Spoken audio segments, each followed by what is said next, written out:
इस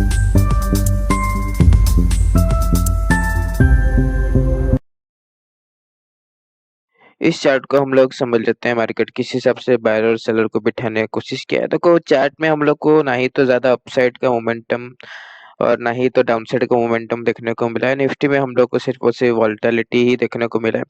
तो इस चार्ट के बेसिस में कल का प्रिपरेशन करना थोड़ा सा डिफिकल्ट हो जाता है। तो अगर हम लोग प्रीवियस चार्ट को अगर समझे तो हम लोग को थोड़ा सा आसानी होगा। प्रीवियस में क्या हुआ, मार्केट में अच्छा सेलिंग आया तो अपसाइड का सेलर तो जाहिर सी बात है प्रॉफिट में होगा।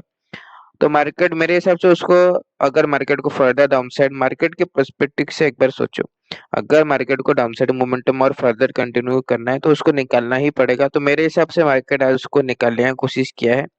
निकालने के बाद मेरे हिसाब से आज दोबारा कल हम लोग को दोबारा सेलिंग देखने को मिलना चाहिए। उस हिसाब से अगर देखें तो हम लोग को ओपनिंग वगैरह भी देखने को मिलना चाहिए, क्योंकि अगर देखो गैप ओपन हुआ तो हम लोग के पास एक लेवल आ जाएगा 59,500 का। तो वैसे मार्केट को नहीं करना चाहिए।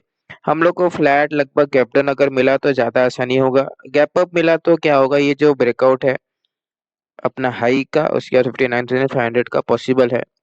तो ये चीज थोड़ा सा ध्यान रखना।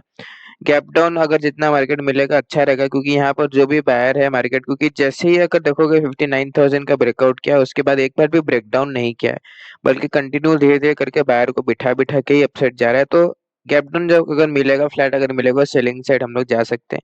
जो भी 59,000 पे एसएल रखा है उसको टारगेट करने के लिए।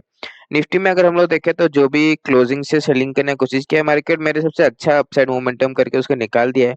हालांकि 26,000 का सेलर अभी तक इंटैक्ट है, और अगर मार्केट को उसको निकालना होता तो आज ही निकाल देता, क्योंकि आज तो अपसाइड मोमेंटम में गया था।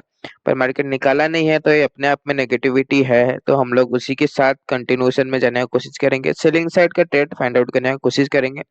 गैप अप, दोनों चार्ट में गैप अप दिक्कत दे सकता है, तो ये चीज का ध्यान रखना। बाकी फ्लैट गैप डाउन में नेगेटिव मोमेंटम मार्केट कंटिन्यू कर सकता है। धन्यवाद।